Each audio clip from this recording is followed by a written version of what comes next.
Hey everyone, welcome back to the channel where today I will be reviewing the French Tech Tree Era 3 Heavy, the Leclerc.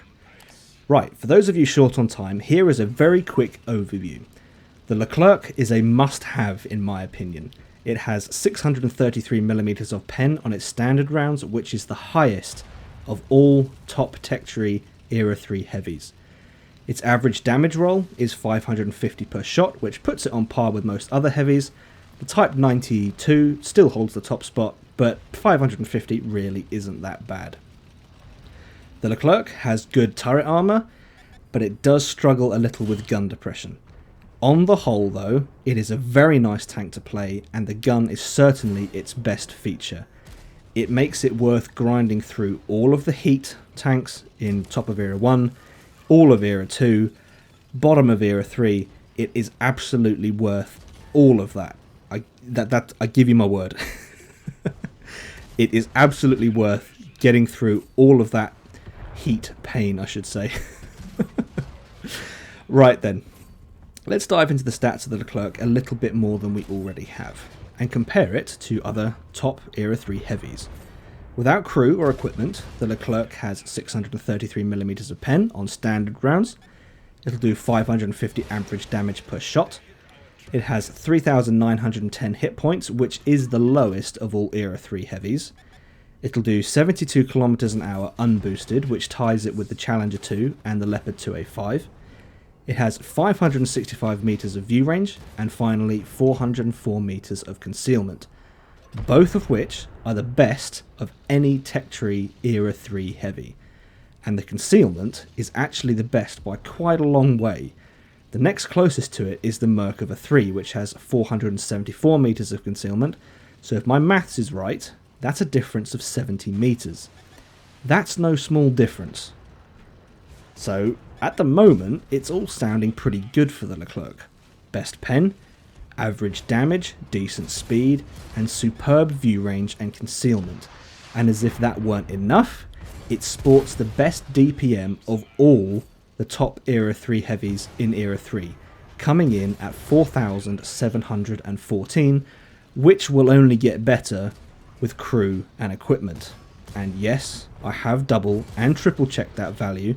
The next closest to it is again the Merkava 3, which comes in at 4,675. So it's not the best by a long way, but it is still, it still beats out everything else around it.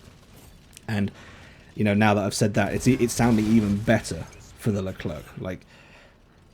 This tank sounds amazing. But what are its downsides? It's got to have downsides. What's its balancing features? Well, it does have the lowest number of hit points. Its health isn't as low as a mid-Era 3 heavy, but it is certainly lacking when it's compared to other heavies around it.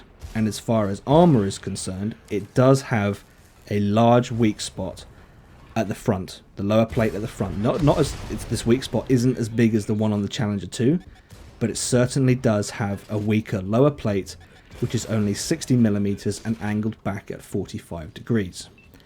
Continuing on with the armor, as good as the turret armor is, the gun only has 8 degrees of gun depression. So that's not terrible, but when there are tanks around it like the Challenger 2 and the Leopard 2A5, which have 9 and 10 degrees respectively, apologies, that's 10 degrees for the Challenger 2, 9 for the Leopard 2A5, apologies. The limit of 8 is, it's noticeable, especially if you've been playing the Challenger 2 a lot, or the Leopards a lot, or the Abrams a lot. You will notice that 8 degrees of gun depression is somewhat of a limiting factor. Not massively, but it's noticeable.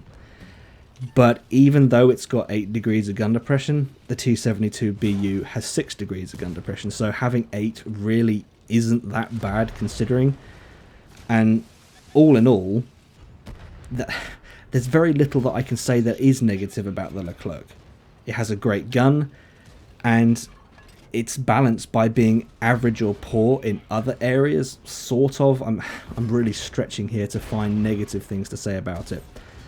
One thing that is to note, one thing that you ought to note about this vehicle though, the Leclerc, is that it does have fuel tanks everywhere. So if any vehicle is going to be set on fire, we already have the Leopard 2A5, we already have the Challenger 2, those two are notorious for it. The Leclerc may be even worse than those tanks. Now I have played several games in the Leclerc. I think I've played probably 10 games so far, and I haven't been set on fire yet. But there are fuel tanks everywhere, so it's likely going to need good repair management when it comes to using your repair kit. If your fuel tank is hit, repair it, don't take the chance. What I do think has happened with this line though, is that I believe it's been balanced by the potential pain of having to grind through so many heat only tanks. I mean, firing heat in Era 2, the top of Era 1 isn't so bad. If you fire at the side of a Centurion, for example, you're not likely to pen. But once you get into Era 2, it's gonna be a struggle, because you do have to fight things like, well, 4-11, for example.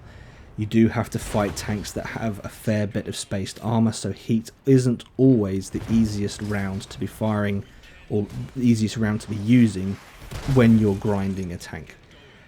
So my impression at the moment is that the Leclerc has been balanced by having a difficult grind to get to it. But once you do get to the Leclerc, you will not be disappointed.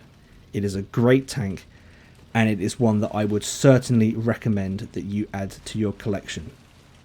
Now, before I sign off this video, before I end everything, one thing I do want to note is that anyone that looks at the Leclerc tank model will notice that there is a viewing device at the very top of the turret.